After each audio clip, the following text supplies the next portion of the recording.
Quel vilain effet de tenir une personne morte, nous dit Cécile, 13 ans, dans son journal, en ce jeudi 17 décembre 1914.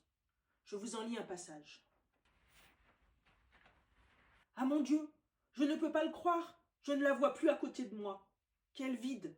Oui, c'est ma pauvre grand-mère, maman Devel, qui a donné son âme à Dieu. Elle est morte mardi, à 5h30 du matin, l'heure où elle se levait d'habitude. Comme toutes les années, maman Devel était très malade, très essoufflée, et jeudi après-midi, tante a fait chercher le médecin, car son essoufflement augmentait toujours. Quand celui-ci est venu, il a dit « Madame, il faut absolument vous mettre au lit, et au lait. C'est le meilleur remède pour vous guérir plus vite. » Elle ne voulait jamais, et elle disait toujours que c'était le lit qui la rendait encore plus malade.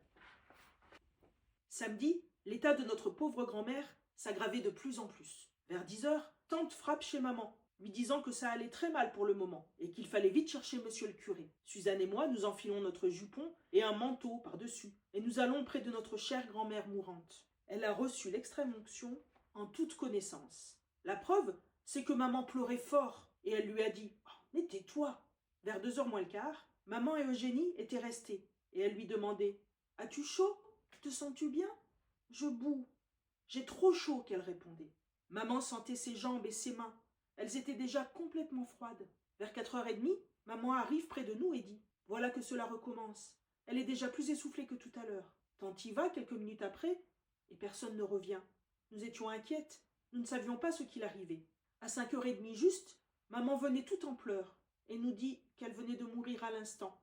Nous nous habillons en hâte. Tante était en train de lui fermer les yeux. C'est drôle que l'on meure les yeux ouverts. Et cela fait un effet de voir ses yeux, qui vous regardent, on dirait. Et ce n'est pas vrai. Aussitôt, on lui a mis une camisole propre et un bonnet. Quel vilain effet de tenir une personne morte. Je la soutenais par derrière pendant qu'on lui mettait son bonnet. Elle était déjà très lourde. Albert est venu nous aider à la descendre en bas, car c'est déjà dans la chambre du bas que l'on avait mis mon grand-père. Marguerite, notre pauvre et ancienne bonne, a voulu absolument venir veiller le corps de maman Devel. Elle l'a veillé 2 jours et 2 nuits. À 83 ans, elle est encore forte et vaillante. Et nous avons conduit notre chère grand-mère à sa dernière demeure hier, à 9h30. Il est venu des parents que moi je ne savais même pas que c'était nos parents. En 1914, on ne fuyait pas la mort. On l'a touchée, on l'a veillée, on l'a préparée. Cécile, 13 ans, a tenu le corps de sa grand-mère.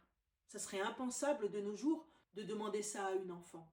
Mais la mort est partout en ce début de guerre. Et Cécile l'a déjà côtoyée il y a peu, avec la mort du père de ses meilleurs amis qui est tombé au front. Si tu veux découvrir d'autres extraits du journal de Cécile ou d'autres histoires de famille, abonne-toi.